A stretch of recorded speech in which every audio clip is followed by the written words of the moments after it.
নমস্কার, আমি টুম্পা। চোরেদের এনার্জি মমতা ব্যানার্জি আমাদের এই বাংলায় একমাত্র চোর, গুন্ডা, মস্তান যাদের জিটি তুলে সংসার চলে, এসব কিছু করে সংসার চলে, তারাই একমাত্র ভালো আছে। তাছাড়া আর বাংলায় কেউ ভালো নেই। যেই পুলিশ দিনরাত পাবলিকের কাছে গালি খায়, সেই পুলিশকে কোনোদিন সুযোগ পেলে জিজ্ঞাসা করে দেখবেন তো যে এই গালি খাওয়ার জন্য মমতা বন্দ্যোপাধ্যায় 10 টাকা এক্সট্রা দেয় কিনা, তাকে কটা অফিসারের কাজ করতে হয়, তাকে ক ঘন্টা ডিউটি করতে হয়, একবার জিজ্ঞাসা করে দেখবেন। আর আপনি এখন বলবেন যে আমরা তো 1000 টাকা লক্ষ্মীর ভাণ্ডার পাচ্ছি, তাহলে হিসেব দিই 1000 টাকা। আপনি আপনার ছেলেমেয়েকে নিয়ে ভর্তি করাতে গেলেন স্কুলে, গিয়ে দেখলেন প্রাইমারি স্কুলে শিক্ষক শিক্ষিকাই নেই, কোনো পড়াশোনা এখানে হয় না। আপনি বাধ্য আপনার ছেলেমেয়েকে প্রাইভেট স্কুলে পড়ানোর জন্য। আপনার জ্বর, সর্দি, কাশি, পেট ব্যথা, মাথা ব্যথা, কিছু আরেকটু বেশি সমস্যা হলো, ধরুন আপনি গেলেন হাসপাতালে, আপনার কোনো ট্রিটমেন্ট হচ্ছে না, আপনার কোনো কাজেই দিচ্ছে না ট্রিটমেন্ট, আপনি বাধ্য প্রাইভেটে ডাক্তার দেখাতে। এবার আপনি হিসেব করুন আপনার মাসিক খরচটা কত বেরোলো। আপনার বাড়ির বাবা, কাকা, দাদা, জেঠু, মামা প্রত্যেকের উদ্দেশ্যে বলছি যে, কারণ বেকারত্ব, চাকরি বাকরি তো নেই, হাজিরা মুজিরা করেই আমাদেরকে দুটো ভাত তো খেতে হবে। গেছে তারা হাজিরা করতে, নিয়ে এসেছে 300 টাকা। এবার হিসেব করুন 1000 টাকার সঙ্গে কত টাকা যুক্ত করে আপনার মাসিক খরচ হয়েছে।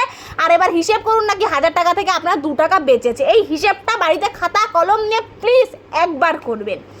আজকে যদি ব্যাঙ্গালোর, হায়দ্রাবাদ, চেন্নাই বলে দেয় আমাদের জায়গায় ওয়েস্ট বেঙ্গলের লোক নো এন্ট্রি, 40% লোক এমনি মারা যাবে পশ্চিমবঙ্গে। কারণ পশ্চিমবঙ্গের স্বাস্থ্য ব্যবস্থা একেবারে জঘন্য, শিক্ষা ব্যবস্থার অবস্থা তো জানি আমরা, কোনো চাকরি বাকরি নেই, বেকারত্বের ছড়াছড়ি, কোনো চাকরির পরীক্ষা হচ্ছে না, হলে পরে চাকরি ছাড়া হচ্ছে না, 26,000 চাকরি চলে গেল। আর থাকলো বাকি এবারে কি ব্যবসা বাণিজ্য। ব্যবসা বাণিজ্য কীভাবে হবে? না আছে শিল্প, না আছে কিচ্ছু নেই তো কীভাবে কোন ব্যবসাটা করবে? ঘুগনি, চানাচুর এসবের ব্যবসা করবে? মমতা বন্দ্যোপাধ্যায় আগে নিজে করুক, তার ভাইপো করুক, তারপর আমরা প্রত্যেকে করব।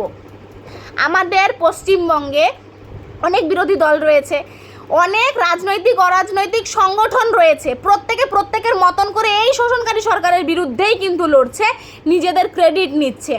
আমার কথা হচ্ছে যাতে আমাদের তো প্রত্যেকের সমস্যা হচ্ছে, কেউ ভালো নেই বাংলায়। আমাদের কোটি কোটি টাকা নেই যে আমরা অন্য রাজ্যে গিয়ে থাকা শুরু করবো, আমাদের বাংলায় থাকতে হবে, এই বাংলায় থেকেই মরতে হবে। তাই আমরা যাতে ভালো থাকতে পারি, আমাদের নিজেদের স্বার্থে সবাই সবার ক্রেডিটটা বর্তমানে ছেড়ে দিয়ে যদি কাঁধে কাঁধ মিলিয়ে একসাথে লড়াই করে এই শোষণকারী সরকারটাকে একবার সরাতে পারি, তাহলে পরে আমরা হয়তো ভালো থাকবো। আর তারপরের সরকার এসেও যদি তাই করে, তাহলে তখনও আমরা তাই করব। সবাই একসঙ্গে কাঁধে কাঁধ মিলিয়ে লড়াই করে আবার সেই সরকারকেও ফেলবো। আমাদের দাবি দাবা মানতে হবে সরকারকে। কেন সরকার মানবে না? আমরা করেছি সরকারকে কন্ট্রোলিং করতে হবে জনগণকে সরকার কন্ট্রোল কেন করবে? আমরা ভোট দিয়ে জিতিয়েছি তো তাকে।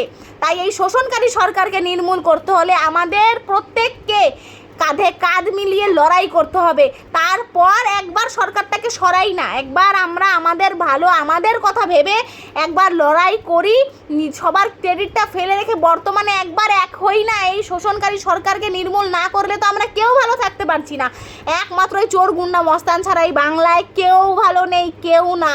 যেই পুলিশ দিনরাত 24 ঘন্টা গালাগাল খায় পাবলিকের কাছে, সেই পুলিশ পর্যন্ত ভালো নেই। শুধুমাত্র তারা ওই পুলিশ মন্ত্রী মমতা বন্দ্যোপাধ্যায় বলে তারা আজকে বাধ্য এইসব করার জন্য, কিন্তু এই বাংলায় কেউ ভালো নেই।